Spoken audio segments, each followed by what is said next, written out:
The new DC Universe launches this month with 24 brand new series, joining 25 returning fan favorites. The result is one of the most diverse lineups DC has ever published. We've got Dan DiDio here to give us an in-depth look at the new titles and the future of DC. DC is launching a whole new lineup today, so what can you tell us about DCU? There's a lot of energy and efforts have been put into making this happen. When we started the move from the East Coast to the West Coast, we know we wanted to hit the ground hard. This week really captures a lot of the diversification of the line.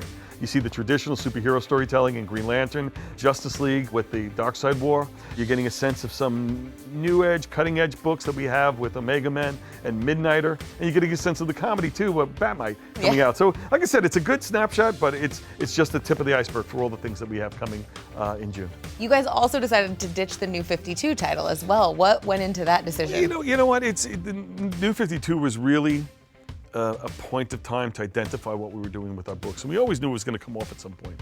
And after pulling everything so closely together, and even with Convergence, pulling the storyline so closely together, this is a chance for us really now to open things up, let each character breathe and stand on its own 2 feet. And for us, we're looking to see where patterns develop, where things might really start to take hold and start to build in those directions and expand from there. Well, and what is it about, I know just mentioning some of the different genres, you guys are much more focused on making sure that each book fits into a specific genre. It is, you know what, and it's funny, we didn't really set out that way. Yeah.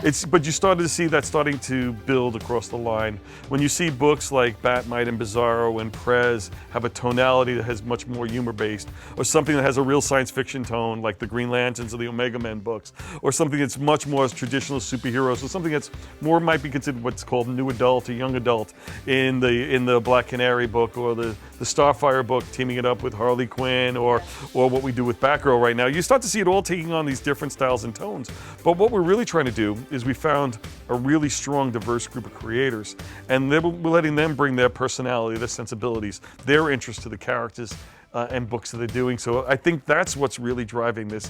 As much as we wanted to diversify our look and style, we're really letting the creators really define what that is. And I mean, for me, I always try and get other people to read comics who may not necessarily be comic book fans yet. Is this a good point for them really to jump in? Absolutely. I mean, what we did is we had a multi-step program here.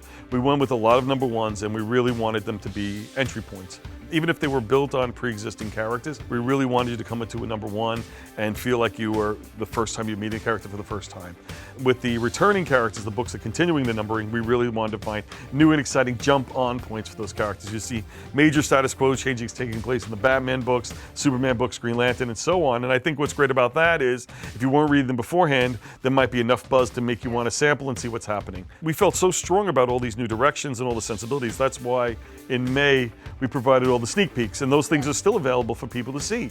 And we made them free. They were free in the back of the books in Convergence in May. They're free available online at our website. And I think they captured the tone so well that if you read the sneak peek and like it, you should love the issue of the books that follow. Because in some ways, if you look at the television season and you see them build pilots to go to series, those 8 pages were almost pilots for every one of these series. Were there any of the 8-page sneak peeks that people really gravitated towards that you were surprised? You know, it's probably Omega Men caused the most conversation. Yeah. Because it was visually different and it was very aggressive in the story. And there's a very particular layout of the story, there's a very particular voice of the story, and it had a very powerful ending. And I think what's interesting is I think that's one of the ones that we responded to internally, and I'm seeing a lot of response externally to it as well. And for you, I mean, kind of having to oversee it all, I know it's a tough question to ask, but do you have a possibly favorite one coming out or a favorite genre? It's so funny you say that, because there's so many things that I'm enjoying right now. I like the risks that they're taking on the Batman books and the Superman books.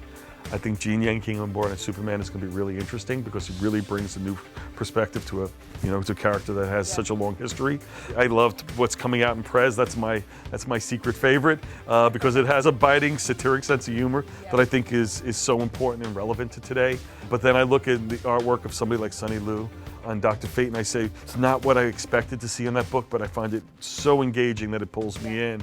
And we're hoping for books like Starfire to build on the success of Harley Quinn, or Black Canary to build on the success of Batgirl. Even with Midnighters coming off of Grayson, there's a lot of things that we're trying to find a way to expand the universe, but build it on a strong core, and just to continue to build out from there. So now that we've got the sneak peeks, we've gotten a little bit of the inside scoop from you. When can everybody get their hands on these books? Well, these books actually start coming out this week, I guess you can say it right. It's so funny, we work on these things so long that when it actually arrives here, it almost catches off guard because it just gets there right at you.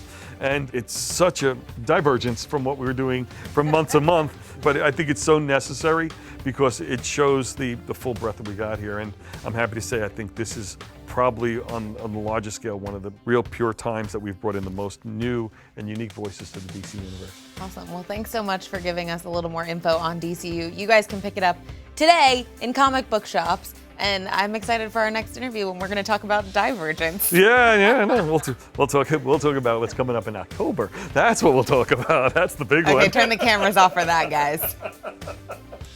5 of DC's new amazing titles are out today, including Bizarro, Batman Beyond, and Midnighter. Check out the full schedule at dccomics.com.